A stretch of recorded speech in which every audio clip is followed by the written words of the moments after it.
Oh, we're live. Hello and welcome, everybody. Welcome to another edition of the Lunchtime Chats. Beverly, let me know that if the sound is okay. I don't have my headphones plugged in at this time right now because I need to have my tablet charging. But let me know if the sound is okay. I can put my headphones in. Welcome, everybody. For those of you who are new, my name is Christina, and I am a consciousness acceleration expert. And we are here to talk about those topics and issues that are significant for us starseeds, wayshowers, and new paradigm visionaries. We have capacities, we have abilities that are not embraced by our larger human family, and therefore we have very unique perspectives to the kinds of things that are happening in this world that is in a massive time of change. So welcome, everybody. I promise I will do my best to provide a liberated perspective to the topics and issues that you bring to this conversation. So we'll go ahead and dive in. Dear Beverly, I just got that notice about the commenter that was on our Rumble channel. So for those of you guys who are catching us live on YouTube, some of you may have noticed that our videos sometimes get pulled from our YouTube channel. So what's going on is that they are now using an AI search whatever and they are going through all the past videos and just deleting the ones that the AI considers to be not up to their community standards. So you may have noticed that there's a few videos missing from our library, and this is why. Some of the videos they cut were the entire hour-long chat, and some of them were just short segments. I do have to laugh because one of the short segments that they pegged or flagged first, which was a few weeks ago, was a 5-minute clip where I was explaining all of the inflamed narratives that are active in the collective field to keep us distracted. And I listed the inflamed narratives. And of course, that's the video that's 4 minutes long, gets pulled. So if you guys ever want to catch an episode that is missing, and you'll know because they're in sequential order, you guys can always check us out on our Rumble channel, and that is Light Body Academy on Rumble. So there was there was a comment that was sent to me from the Rumble channel, and this is, Balabanian. Okay, so this is a comment about the lack of acknowledgement of the Armanian genocide in the beginning of our century.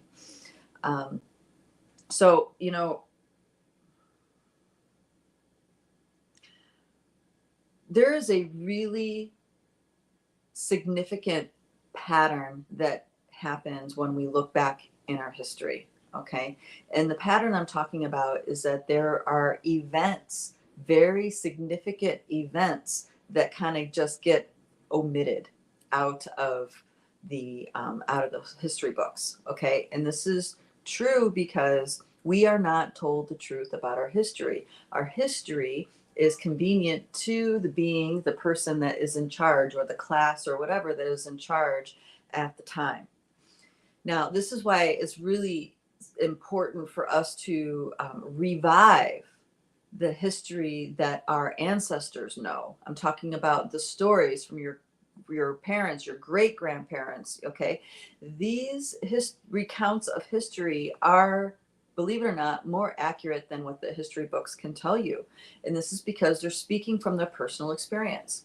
This is why I know about the Great Purge, the Great Russian Purge. And that's because my grandparents fled from that purge. My great grandparents murdered during that purge. You see what I mean? And according to my grandmother, there were over 10 million Russians killed in that Great Purge. The purge started in 1917, just a year after this Armenian genocide that our commenter is talking about.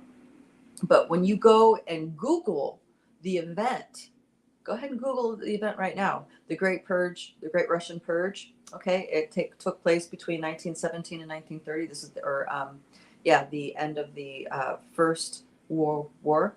And the whole reason why it ended, because they ran out of people to fight it. They ran out of children to put on the front lines. I mean, it was absolutely horrific what went on. Okay. They would go through villages and towns, kidnap all of the men and boys, and put the boys on the front to draw the fire, so the real soldiers, so to speak, in the background can make their advancement. I mean, absolutely atrocious stuff was going on. So just a year after this Armenian genocide that's being referred to, was another 10 million people murdered over the following decades in that area. I'm saying that because it's in this area. Armenia, if you guys don't know, is south of Georgia. Georgia is right up there against the Russian border. So, and this isn't about the bad communists, because it wasn't even communist at that time. This was about the Bolshevik Revolution. This was a movement of the people retaking their government. And of course, what happened is that after they retook their government, the key players of that ideology were taken out, and even worse totalitarian rule took over from there. This is a really important thing to keep in mind, because this is how it happens. The powers that be know exactly how to divide people, how to incite the revolution, have the change happen, and then take out all the leaders of that change and install their own version of leadership. This is a playbook that has been played over and over and over again. And what is the most widely used leverage to separate people? Religion. Okay. In this Armenian genocide that they're talking about, up to 1.2 million people, Christians killed by the Ottoman Empire. This is Islamic Muslims murdering Christians. But the Islams are not, the bad guys all the way, because for thousands of years, the Islam have been killing the Christians have been killing the Muslims, and Jews, and the Jews have been killing them both. I mean, this triad of murder has been going on for thousands and thousands of years, people. Thousands of years. Remember the Holy Crusades. That was all over. That all those battles were about Jerusalem, retaking Jerusalem. Why? Because it is a powerful stargate. It is a vortex that pulls through high level consciousness energy and floods this reality. Okay. And whoever is the owner of that, whoever controls that, controls the energy. And how do you control the energy? By inserting a narrative that gives people a false idea of something, and now they're going to see whatever that false idea is. Just came from a really excellent workshop today where they were talking about, all right, I can't remember the scientific term for it, but pretty much what they said, that once you have an idea about how something is, then all the data streams that you take in are going to be slanted with that idea. And the example they gave, and this is really mind-blowing because this is like scientific study that they did to test this out, was they worked with wine sommeliers. These are wine tasters. These are people who have highly cultivated awarenesses with their taste. They can taste with their taste. They can tell you what vintage, what notes are in the wine, even the I just touched something. Hopefully I'm not. Am I back? Am I back? Am I back now? Okay, sorry about that, guys.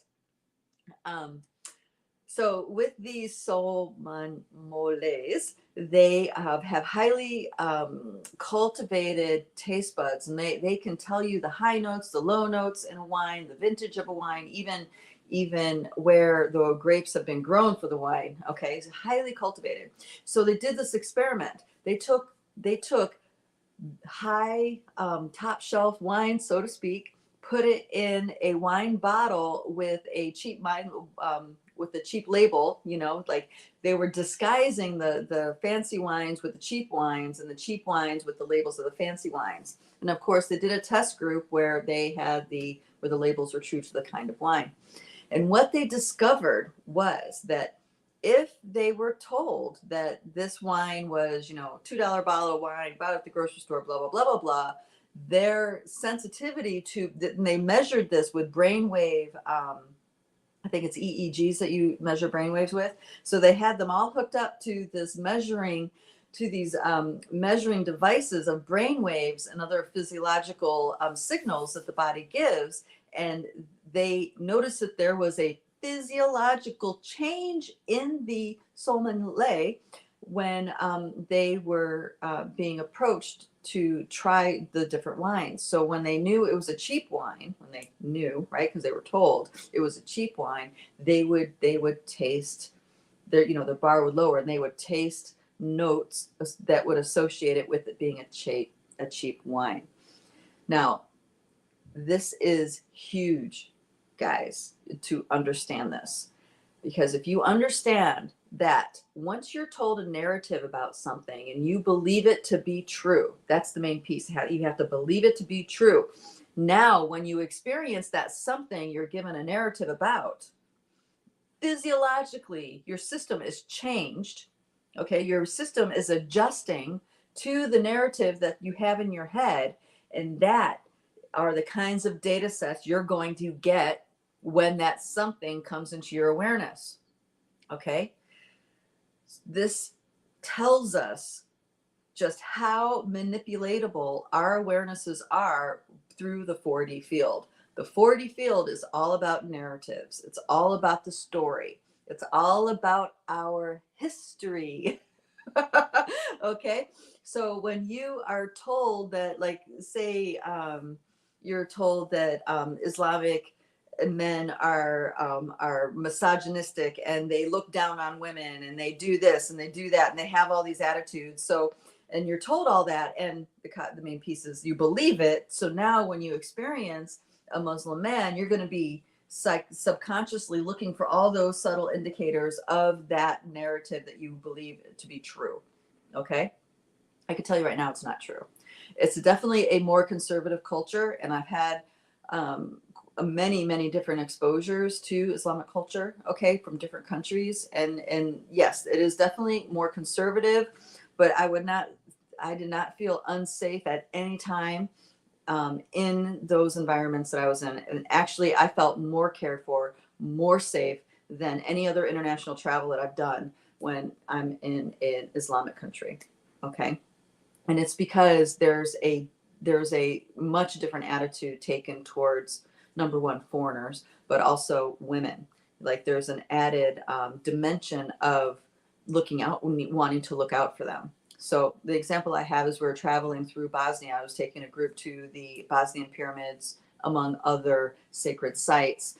And our host, who was an Airbnb host, we got to know him. His name was Eden. Lovely man. He became our travel angel because he just instantly was just like, he saw that we're just a group of women, and he just decided he was going to look out for us. And he did, in every way, shape, or form. Anything we thought we might need, or, you know, whatever, we would have the thought and he'd be at the door with it, you know. And he really seemed to enjoy himself because we were absolutely, you know, just really appreciated his presence, and we wanted to hear his stories, and you know what I mean? So it was a beautiful interaction. There was nothing like, oh, you know, there's something wrong with him because he's interacting with these women. No, we were humans really enjoying the exchange of stories, you know. And we would ask him about the songs that would, because several times a day there's these songs that are blasted from the pillars of all the different mosques, you know, and it rings through the mountains. It's like, it's really quite beautiful. And then so we would ask him about the songs. We'd ask him about these different pieces, and he just really loved sharing of himself to us, you know. And he also wanted to he would not leave us alone unless he was absolutely positive everything was was good. Like, you know, the environment was safe. There was nobody that was going to try to come and do anything. In his mind, he said that there's problems with rogue gypsies, you know, they'll come and rob you and stuff like this. And, you know, they kind of have that reputation. Anyway, so what I'm saying is that, you know, all the stories that I was told about Islamic men, none of that was true. Absolutely none of that was true.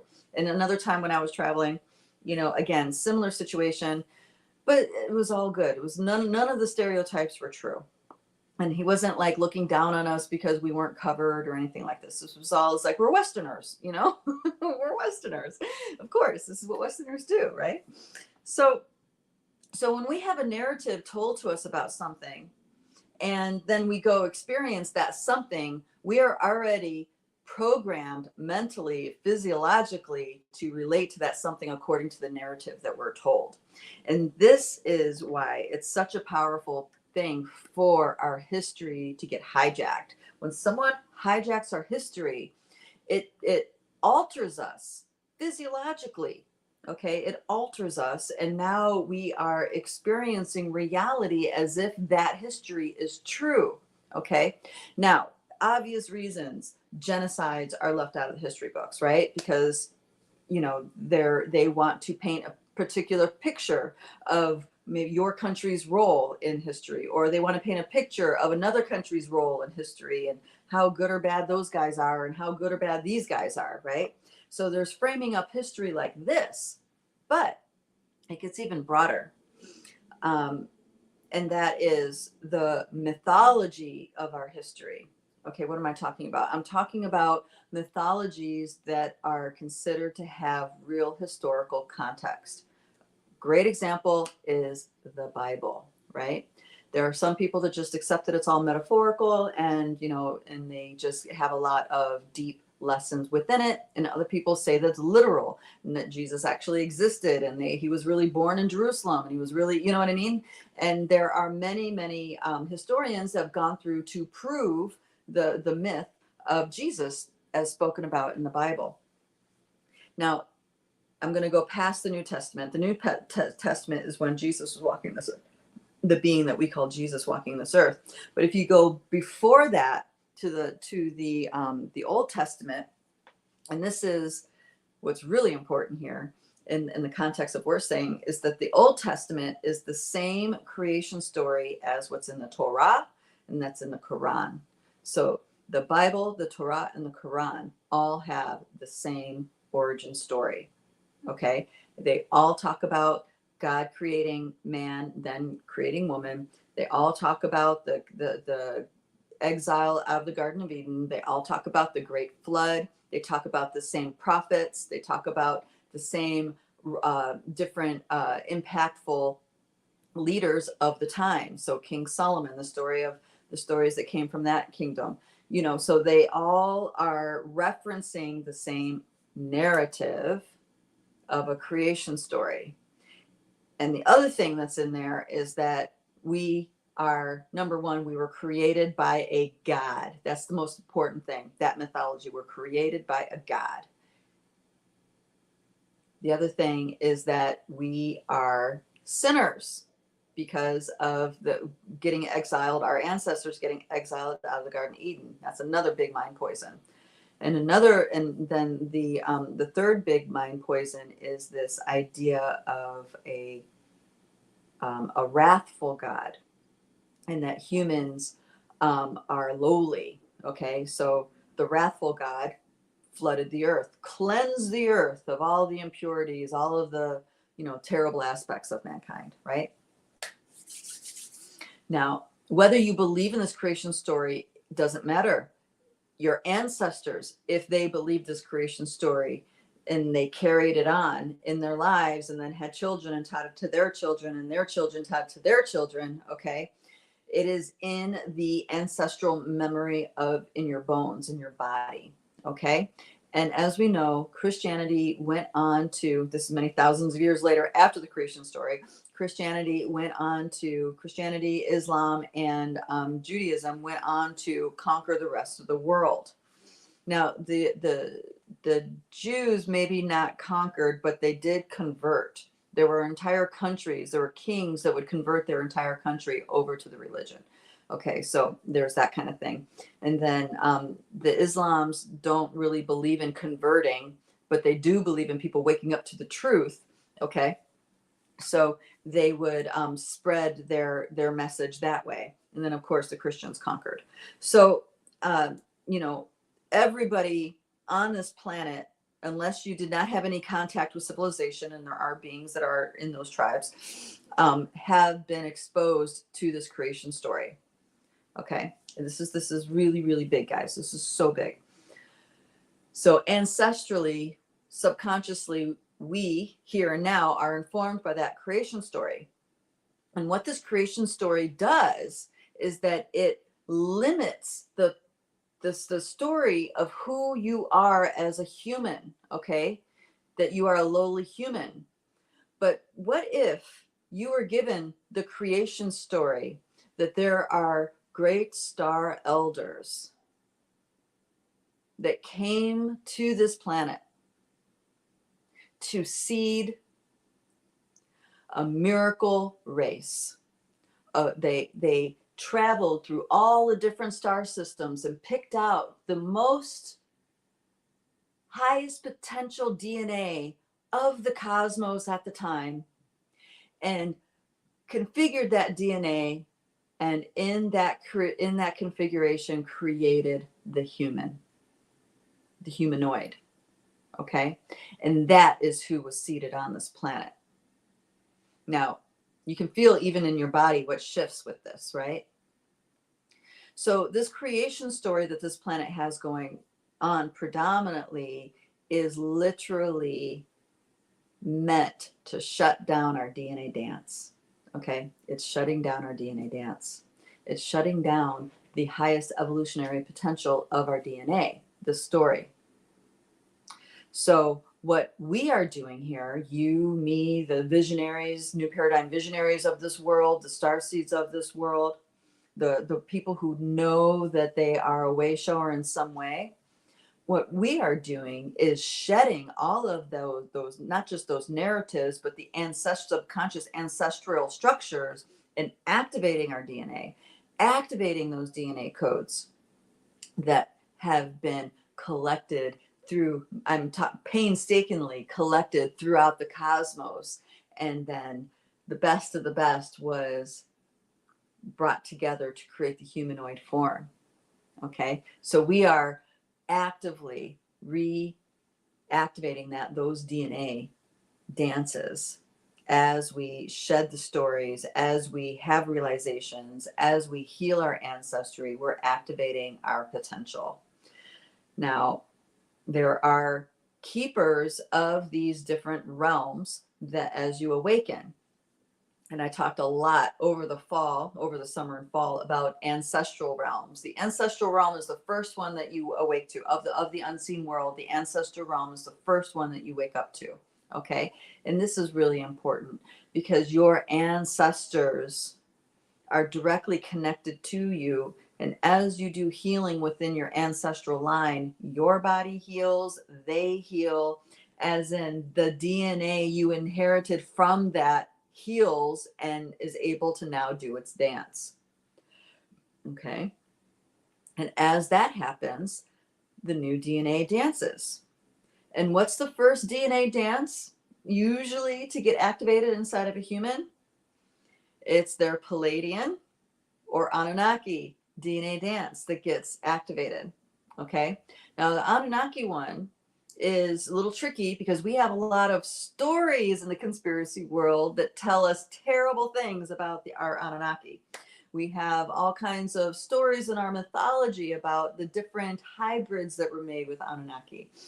You know what I mean? So those stories can keep us from really owning and reactivating that level of our DNA dance.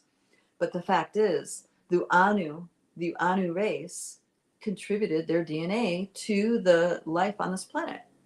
So many of us have it. And then after that, it's the Pleaidian DNA that gets activated, gets activated and does its dance.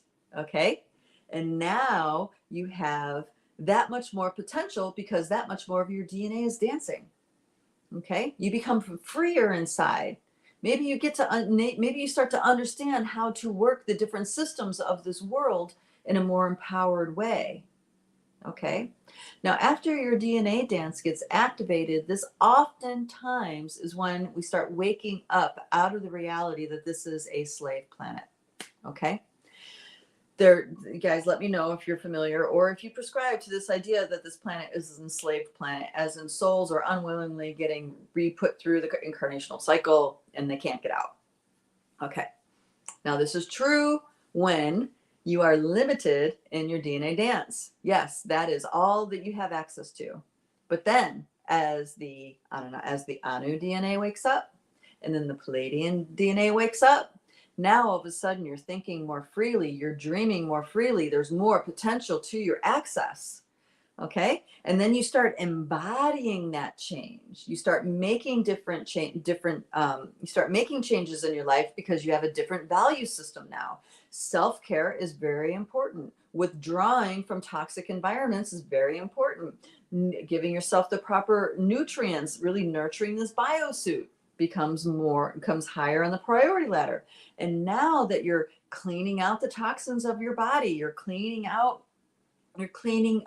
your lifestyle, you're healing within your ancestral realms. Now the pace of your transformation is picking up, going faster, faster, faster, until you start activating the next level of your DNA, which is the Syrian DNA. Well, Syrian or Arcturian, it really depends on your lineage. It really depends on, see, this DNA pool has been contributed to by many beings. Okay, so the actual, after you wake up past the Pleaidian piece, then it starts to branch off into some other origins. Okay, so then after that Pleaidian piece is dancing, that means your heart. You're nurturing your heart. You're healing your ability to be present, to be loving. You're starting to experience glimpses of the magic of this world. Okay, that's an indication your DNA dances. Your Pleaidian DNA dance is waking up and it's moving, it's grooving. Okay, and so you nurture that more and more and more, and now all of a sudden you've discovered a life passion, something that you absolutely love to do. And not only that, you figured out how to make a living doing it. Okay, Syrian/Arcturian DNA dancing now. Okay, because you understand the structures, some of the structures in this world, and how to live the life you actually want to live versus the life that's being given to you. Okay, the life that's being given to you is pretty much, you're born to a family, they tell you who you are, your culture tells you who you are, your religion and or environment organizes your value system, and then you live the life that you're supposed to live in order to be happy.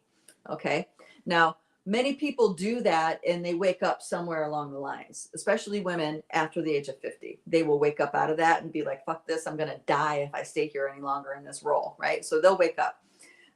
Men, they'll very often wake up after they've achieved everything that they set out to achieve, or they feel like they've achieved and still aren't happy. Then they'll start rearranging their value system. But either way, this is a value, the system that's given to you. It's not the one that you create. And this is the difference. The DNA dances. You have your Pleaidian DNA going, your Syrian, Arcturian DNA going. Now you are creating the reality you want. You're creating the life that you want. Okay, and this is just the beginning. There's even more beyond that. There are a base 12 star systems that donated their highest and best DNA to the gene pool of this planet. And then there's an additional 12 on top of that. And there may be more on top of that. These are just the ones that I'm aware of. Okay, so as you activate your DNA dances, your consciousness is now changing. How you live your life is changing. How you relate to people is changing. And many people have reported this, and I've experienced this myself, is that as different DNA dances activate inside of me, it's like who I was at that old DNA dance has to die. It has to just shed so I can emerge in a totally different version of myself because I have more of my DNA dancing. Okay. High level DNA activations are happening for people on this planet. I mean, really high level. What I'm talking about, these are people who figured out to walk their path and maintain a frequency of living where their higher capacities can exist. Okay, so I'm talking about psychic intuitive capacities. I'm talking about prophetic abilities. I'm talking about the ability to dream the world into being. I'm talking about what some might say, and I don't like this term, master manifesting. Okay.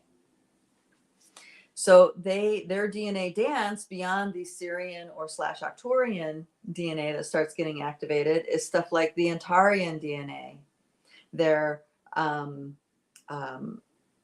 praying mantis DNA, their insectoid relations DNA. Okay, now the mantis is more than just mantis. It's also goes back to what is spoken as the original universe. Now, when you start having DNA getting activated that has connections to the original universe, you're really starting to tap into some deep, powerful stuff. As in, you're no longer contained, your consciousness is no longer contained within the consciousness field of the planet. At that point, you have gone past even galactic, you've gone cosmic. When you have DNA dances of the praying mantis beings, the insectoid lineage, let's say, you have gone multiversal. Okay, so that means there is a connection to the level of you that exists in many universes at one time. Okay, another level of DNA that gets activated, the Andromedan DNA, Lyran DNA. Start seeing a lot of Pshants around, a lot of lion people around. That's the DNA that's getting activated. Now, there's also different layers of the reptilian DNA and the Zeta Reticuli DNA. So we have many contributors into this particular DNA dance. What happens is that your DNA will get activated, and now you integrate that activation, and then you reach a status quo, so to speak, with that alive inside of you. Then another level gets activated. Okay, and then you integrate that, and then another level gets activated. It takes some time, especially for us folk that have been on the planet for several decades. Now, our younger ones, I want to say they have a lot more looseness in their DNA activations. The issue that they have going on is that they need to find a way to exist in this reality and still be true to themselves. That's their challenge. Now, if you were born activated like this, if you were born not just highly encoded, but activated, like your DNA dance was open on all these levels, and you have parents that support that, you're golden. You're going to have that community exactly the way you need it in order for you to live the life that's authentic to you. Okay. But not everybody has that particular design in the cards for themselves. So, the DNA can be activated, but the key is to, of course, the integration. Okay. And it needs to be something that's sustainable throughout the rest of your life. If it's not sustainable, what will happen is that you'll have the activation, the DNA will start dancing. And if you are perhaps applying a value system that's not the truth to who you are, you're going to shut yourself down again. Okay. And then you'll have another opportunity that might activate you again. And then you're faced with the same test again, which is, are you going to make choices according to your own value system versus the one that's given to you? And if you choose the other value system other than the truth of who you are, then you're going to shut it down again. And this is what's happening. And I'm so glad I have this frame up now. This is what's happening to the older generations and even the newer generations. Okay. In the newer generations, it happens a little bit differently, especially if they're exposed to psychedelics. Okay. It's like, they become very unstable because of this, because they don't have the infrastructure in place for them to apply their own value system to their lives. This is what a lot of people who've cured themselves from terminal illnesses, the path I'm talking about holistically cure themselves from terminal illnesses. What happens is that they start doing things that are in alignment with the truth of who they are. They get better, and say they get better, but then go back to the old lifestyle, right? And the old way of being. Believe it or not, some still do that. I mean, most people keep going on the path because in the process of holistically healing themselves, they have so many epiphanies, their value system changed so drastically, there's no way they can go back to the way they used to live. But there are still humans that want that. They want to go back to what was comfortable, or, you know, how things used to be. And they do. And then things get shut down again, and then they get sick again. Okay. A reoccurrence happens of their illness. So we are, as a planet, in the birthing process that looks exactly what I'm saying. It's like people are getting activated. They're challenged to change their value system to something that's the truth of who they are. Those that do, great. They stay activated. Those that don't, shut down again. Then the activated again, the challenge happens. Some even more wake up and keep going on, and others close down again. Okay, this is what's happening. It's just it's an ebb and flow like this. But just like high tide and low tide, there is a point, there is a maximum point of the change, of the rearrangement of value system. And this, I feel, is really getting supported by all of the solar activity that's happening. I don't know if you guys have been keeping track of any of that. There's massive CMEs, solar winds, magnetic excursions, all sorts of things happening daily on a daily basis now with our sun. I'm feeling like that stuff going on is a reflection of the people whose DNA dances are activating, and now they're making choices true to who they are, right? They're in the value system that's true to who they are, and the sun is responding to that. Because as our consciousness changes, as our DNA dance changes, the flow of energy in our body changes, our physiology changes. Okay, so that means we're walking around with a different electromagnetic signature than we used to before we got activated. Okay, in fact, there's a sacred transmission, a sacred rite that one of the traditions that I was in for many years, a sacred rite called the Mossack rites. And with this transmission, it was activating your galactic DNA, so to speak. They didn't use those words. This is how I understand it many years later. And what they knew about the Mossack rites and reported in the Mossack rites was that once you received them and were able to integrate the encodement, the energy of these rites, you would heal differently, you would get sick differently, you'd quite literally change the trajectory of how you aged, how you your DNA would and your epigenome would behave. Okay, now this is coming from an old tradition that knew that they didn't have this language at the time. They had beautiful metaphor and story to explain these transmissions. But with the modern age, we can talk more, have a different language for it. So these transmissions were light body encodements that you fed with your attention, with your love, with your prayers, with your ceremony, all these things. You'd feed those encodements until it grew and anchored in and integrated into your system. And now you are changed completely. Why? Because you have another level of your DNA dance moving. You're now living completely differently. So now what was in the cards for how you're going to age and the different ways you're going to get sick are now different because you have another level of your DNA activated and moving, which means different epigenetic activity going on. Okay. So, and they knew these rights were potent, and they purposely released them to the world at large many years ago, back in, in 2006. Back in 2006, they released these transmissions to be given out to the world freely, because they knew that this DNA awakening was going to happen and that a new human would now walk the earth. And they talked about the new human walking the earth, not in between generations, but in a generation. So that means parent, that means grandparent, parent, child. That layer would wake up together. Those three would wake up together. And this is what we're going towards, where the grandmother, the mother, and the child are awakened to who they are. Their DNA dance is now fully activated to their potential.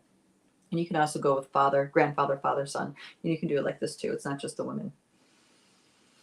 Though the women, you know, we have a galactic stargate in our womb, so we kind of naturally have this access to the great mystery of life, you know. So it's always alive because it's in our biosuit. It's always, you know, close to the surface for us, those of us who honor that part of who we are. There's some women that really want to be men, and then so they're going to ignore that part the best that they can. But for those of us who embrace it, you know, it's like that aspect of us truly is a powerful informer to our lives and our experiences. So, you know, hopefully this is helpful the way I'm saying it. You know, we went from manipulated history to how it shuts down our DNA and our consciousness, to the right now on how people are waking up, and in the story of their waking up, they are able to reject the narratives that were shutting down their DNA. So another narrative that is super significant to transcend, and I might get a lot of static on this, and that's okay. Hear me out. One of the most let me step back for a second.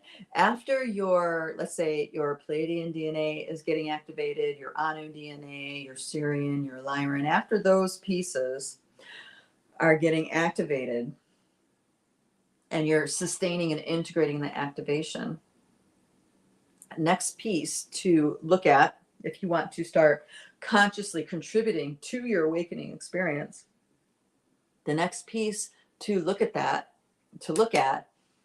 is the story of the Orion Wars. And this is really, really important, guys, because as I said in the beginning of the chat, these narratives give us a frame up that's not the truth, but it still informs our physiology. So our physiology is informed by the story of the Orion Wars. Okay, our physiology, our subconscious is informed by the story of what happened within the Orion Wars. Why is this important? Well, ask yourself, what was the cause of the Orion War? What was the cause? Actually, for those of you who are listening, I see there's a few of you live. Please share with me, if you can, what you perceive to be the cause of the Orion War. And Beverly, I'd like to hear from you too. What are you aware of that's the cause? What caused this war? And I know there's a little bit of a delay, so I'll just hang out for a minute. Now, oh yeah, and maybe you don't even know that there's a story about the Orion War. There's that too.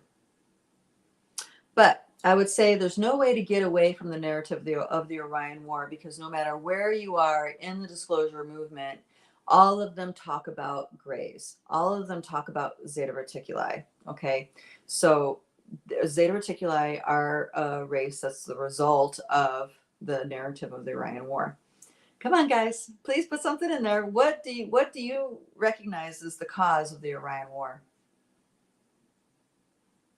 Okay, so let's see what we have. So Tony says she doesn't know. She doesn't know what the cause is. Beverly says that from what she understands, that it's control of territory. Okay. Anybody else want to chime in on that? What they're aware of? Oh, all right. And then she chuckles and says, clearly there's more. Yes. Yeah, well, there's a lot of segments of history of stories told to us that's connected to the Orion War, but not a lot of people talk about the cause of the Orion War. What was the underlying motivation for that to go down? And we may have different ideas about that. That's why I want to get your guys' thoughts on that, because what I've been told and experienced in the other realms, especially with Sasquatch records, is very different than potentially what's the common narrative. All right, so Darren says, not quite sure, I'll have to meditate at that. Oh, okay, so he's going to go to meditation now. So that's a great way to go into inquiry, by the way. What's super cool, I'm just going to do side tangent, then I'm going to go back to the Orion War thing. What's super cool if you do inquiry like what Darren is suggesting, that is, go into meditation with a curiosity. You know, you go into meditation, then you bring up that curiosity. And when you are truly in a meditative state and have a curiosity, a really neat thing happens. The information doesn't come from the head. The understanding / knowing doesn't come from the head. Instead, what happens when you're in meditation, you have a curiosity. It's like from within you, it becomes revealed. From within you, and it becomes revealed. A response is revealed. I can't necessarily say the answer is revealed, because we only can understand what we can understand. You know what I mean? So if our DNA dance is truncated and not, in its larger potential, there's only so much that we're going to be able to understand. We're not going to be able to understand the bigger truth here. So there'll be a response revealed. And as you sink into and accept the response, something's getting activated inside of you. And this is how you can actually facilitate your own integration / activation through meditation. By being in that stillness and having a curiosity and a response arise. Okay. And this is what we do in our tracking clinics, in our different classes that we have in Light Body. It's being able to sit back and let data sets arise to your awareness. You're not like projecting into something. It's more of like, you're waiting patiently, usually. Actually, you need to be patient to be still, but you're patiently just sitting with the data sets that are being shared, and then something arises and you share it. And just this act right here, being present for it arising and being able to share it in a very clear field, this is extremely transformative, this piece right here that I'm talking about. And this is why our labs and our clinics are so potent, is because people are experiencing these things and it's socially reinforced in different ways. And then you become way more comfortable with your intuitive abilities because of practicing this, okay? Having a data set arise, sharing it. And when in the sharing, another person will their data set will arise. And very often they are all just taking the group energy deeper, deeper, deeper, deeper into whatever the particular energy is that they're tracking. So just side note on that. All right, going back to the Orion War thing. Okay. So the information that I resonate with and that I have a clear understanding, and this comes from Sasquatch records, is that the Orion War was waged because there was a disagreement. There was a massive dispute. And the dispute was, this is a baseline for why life exists, really, is the evolution of consciousness. The dispute was over how to evolve consciousness. One camp were diehard in we evolve consciousness through organic means. Okay? As in your biosuit, whatever that biosuit is, consciousness is evolved within that biosuit, right? And that means DNA activation, that means DNA experimentation. We're talking about advanced genetics, stuff like this. And then the other camp believed that it was better and more efficient to evolve consciousness with technology. Okay? wait a minute, notice what your body does when I talk about that. Imagine evolving your consciousness with technology. Solo biosuit, technology. So this can be enhanced biosuit with technology, like in cyborg technology. This could be the holographic systems generated and maintained with AI. Okay. And then you also over here on the organic side, what we would call holographic imaging or holographic reality. This is our unseen worlds, our dream state. Okay. And so these two camps had a fierce disagreement about that. This side over here thought the technology AI was way too dangerous. And this side over here thought the organic was way too slow.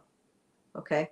And then, of course, their territory, you know, they would battle for the same kind of territory, the same, they would start competing for different soul groups, for different, you know, celestial, different solar systems like this.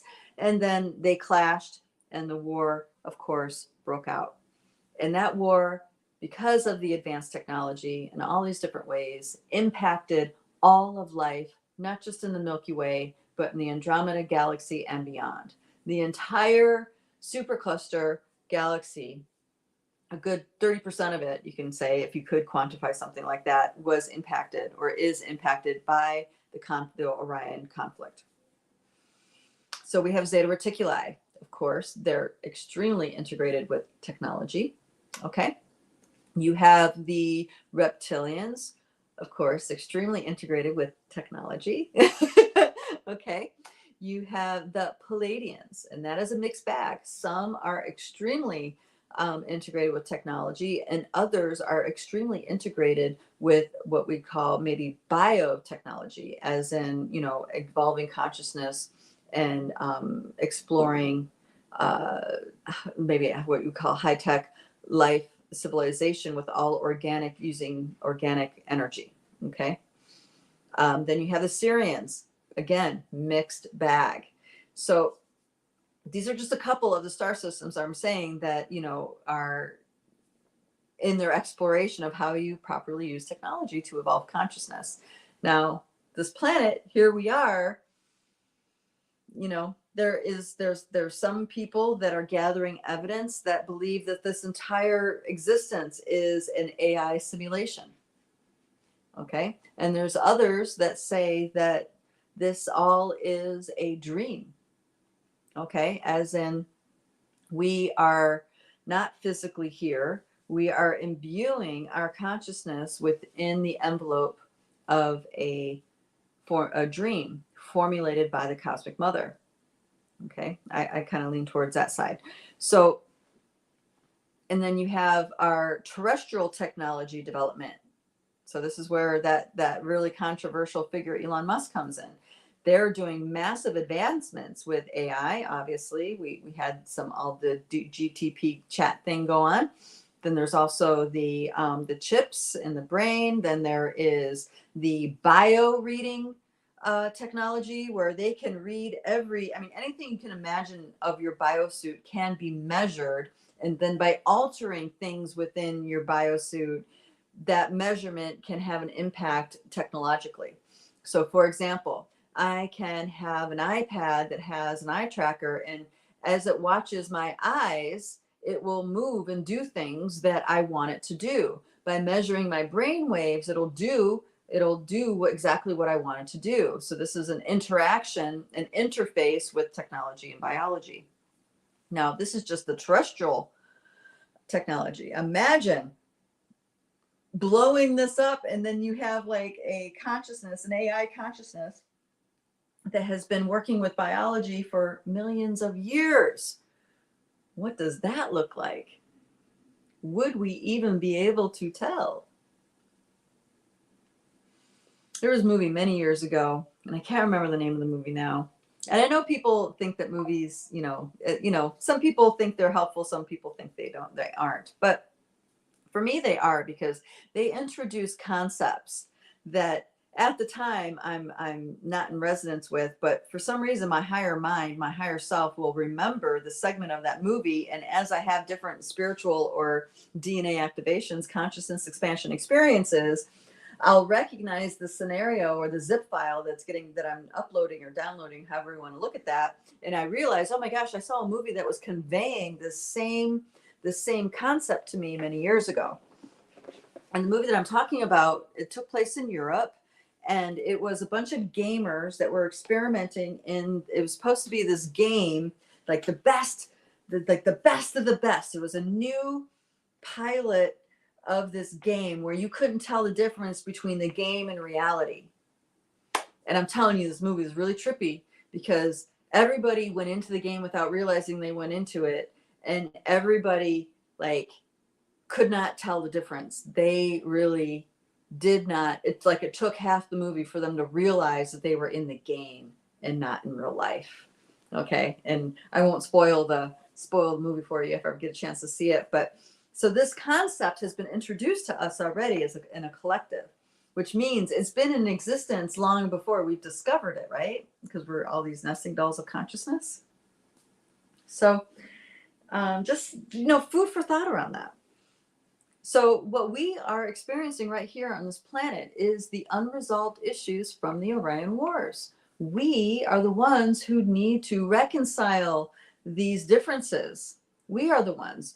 But here's the thing. We have all these narratives being told to us saying, they're the bad guy. No, they're the bad guy. Oh, this is what you need to look out for. Oh, this is what you need to look out for. Okay? And if you believe any of those narratives, because of fear or whatever, that is going to affect your physiology. This is the big thing. That's going to affect your physiology. So this is one of the reasons why, especially in the academy, I encourage people to hold things loosely. Okay? Because it's all data, it's all information. If you let things don't make this mean that, but just hold the data loosely and feel into it, then you're going to feel what your relationship is to that data, to that information, to that intuitive knowing or whatever. And then in that, you develop your own truth compass. That's the best thing you got, is your truth compass and what is true for you, knowing what is true for you. What's true for you now, as you go on your path of evolution and more DNA gets activated, that is when that truth will shift to something else. Because more of your DNA is activated, more of your conscious is embodied than before. That is why the truth can shift. Okay? But what's most important is that you know what's true for you. You know what's true for you. And that is what you use to rule your life. Biggest game changer that I can give you guys is that piece right there. All right, dear sister Tony's chiming in. Let me see. I feel movies are big tells if we are listening. Oh, totally, right? Totally. Absolutely. My truth always changes. Yes. Okay. So, well, Darren, can you say a little bit more about that? Just to make sure I'm on the right track? Because I have like a response that comes out of me when you say that. I'll start down that response while you type in the difference. So here's the thing. Our truth changes, right? Because we expand in our consciousness. And as the great poet Maya Angelou, who I deeply admire, as she says that you do the best that you can, and once you learn more, you do better. And that's how life is. You're doing the best with what you have, then you learn more. Your consciousness expands, and now that you've expanded in that, you're going to do better. Now the problem happens is that people might learn more, but they don't have the courage or the will to now do better, okay? Because they're sticking to something. They're sticking to an old adage or something. And this is where tradition is no longer supportive, but becomes more of a prison, where you're not allowed to challenge the tenets of your tradition, okay? This is where it becomes a disadvantage. Traditions in general are extremely deep roots and are very, very helpful for evolving consciousness. But where it crosses the line is where you have to stay within the tenets of the tradition and not do differently as your consciousness expands. Okay. Oh my gosh, the time is flying by. I have just 2 more minutes, guys. So, yeah, Darren, if you can type fast enough. If not, that's okay. Hopefully, my response was in the lines of what you were meaning. So, just to recap through all this, okay, what's being revealed here in this talk is how the fourth dimension, the fourth dimensional field, the collective field, is used to close down our DNA. That's what I talked about in the beginning. And then I talked about how these activations are activating you in such a way where your consciousness expands beyond the narratives you were given. And now you can have a different story. Now you can expand your awareness into a different understanding of who you are. And then it just keeps moving from there. All right, 2 more comments, 3 more comments. Here we go. So Tony says, I am thankful to hear you say this, that our truth changes. Others make it sound like you are wishy-washy. Yes, I know, because they're just repeating what they're, they have a belief in place, and you're pushing up against their belief, and they're, of course, going to push back, right? Okay. Darren says, as I expand my consciousness, all right, it says consensus, but I think you mean consciousness. As I expand my consciousness, I change. I am always ready to go into a new awareness. Yes, thank you. Excellent piece. Thank you for that. And dear Tony says, and not sticking to who you are. Such a relief to know and hear. Yes, absolutely. Thank you, darling. Thank you. Oh, it's okay, Darren. Don't worry about it. I figured, I figured. Hopefully I got your message. It's cool. Yeah, so this is why these times are so challenging for humanity right now. There are people who are pursuing integrating their DNA activations that are happening, and they're opening up to more and more and more and more. And once you open up and integrate to that, you can't go back to typical 3D life. It's impossible. It's like taking a death sentence, right? So the populations that's pursuing that, we're elevating and doing this, but then there's the powers that be that want to keep everything down. Trauma shuts things down. So they're amping up the trauma. Now, here's the thing. The souls that are involved in that, there's an agreement to play that role. So I'm not saying that the souls that are actually acting out the war are at fault here. What I'm saying is that there is an unseen force that tells these narratives based on an agenda. They are interested in keeping our consciousness controllable. So they're fighting tooth and nail. And this is why there's so much war, so much killing going on right now.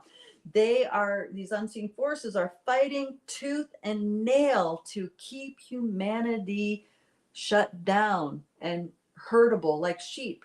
But there's you, there's me, there's all the communities that are out there that are, we are running that marathon of DNA activation.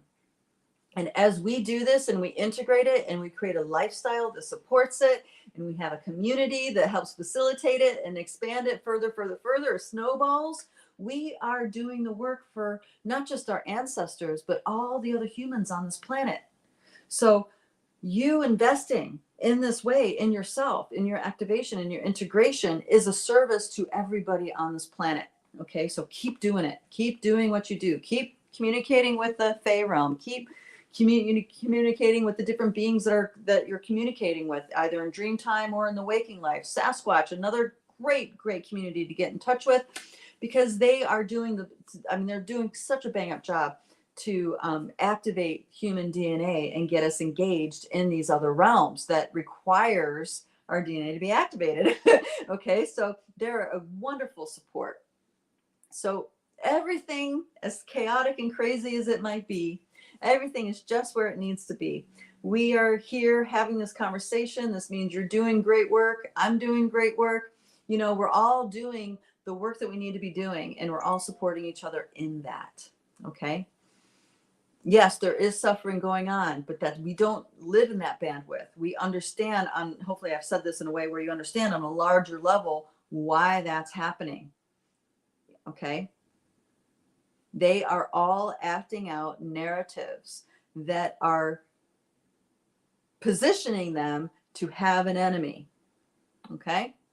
And everybody at whatever level they're at, as the Hoagland said many years ago, I don't know if you guys remember that scientist. I can't remember his first name, last name Hoagland. But as he said, the lie is different at every level. So each level of the hierarchy that is in control and making decisions with these wars going on, the lie is different at every level. And the lie is a lie, and it's causing them to make choices to betray that are betraying themselves. Therefore, they're perpetuating their own shutdown of their DNA. Okay, it's going to go until it can't go anymore, and that's how I'm perceiving that today. It's going to go until it can't go anymore. I had this. Oh shoot! All right, I'm out of time. I'm going to end with this one story. So I'm in the Windy City. I'm in Chicago, and I get picked up for to come to my hotel. And who is my driver but this amazing, beautiful man named Ali from Palestine. And boy, did we have a really interesting conversation. So we both felt like, and I put it in his words because this is, I knew how he would explain it. I would call it synchronicity, but what he would say is like, God put you in my back seat. You know what I mean? So it's like, that was all orchestrated. It was, there was a beautiful activating exchange going on. And I'm sharing this story because he is a devout Muslim man, and he got activated. And on so many ways, he was already activated. So whatever your religion is, if you have one or if you don't have one or whatever, it doesn't really matter. You can still be an activated human and integrate these activations into your lifestyle. Just because you're one of these places doesn't mean anything. What's important, like I said, it's your truth, your own inner truth. You know it and you follow it. That's what's important. So if someone is religious, it doesn't mean they're shut down. They might be, but it doesn't mean that they are because they're religious. If someone is an atheist, it doesn't mean they're shut down. That might be, but you don't know. You don't know because everybody's so individual. Okay. So I'm just saying that so we can open up the playing field and realize and have reverence for all these humans and all the roles that they're playing. And hopefully now you feel that, you are in the right place, doing the right thing. Okay. Mwah. Love you guys. I'm going to sign out. Thank you so much for being a part of this conversation. If you guys are interested in building a strong energy field and becoming a part of a community that is all about activating DNA and expanding consciousness, I encourage you guys to check out the Light Bodies Essentials program. That is at lightbodyacademy.com. That is our beginning level of training where you can learn to get command of your energy, build a strong energy field, and prepare your brain and your energy body for working with dream time and tracking energies through time and space. So if you guys are interested in embarking on that path, that is Light Body Essentials, lightbodyacademy.com. Thank you so much, guys. Mwah. I hope you make it a great week. We'll see you next time. Bye-bye.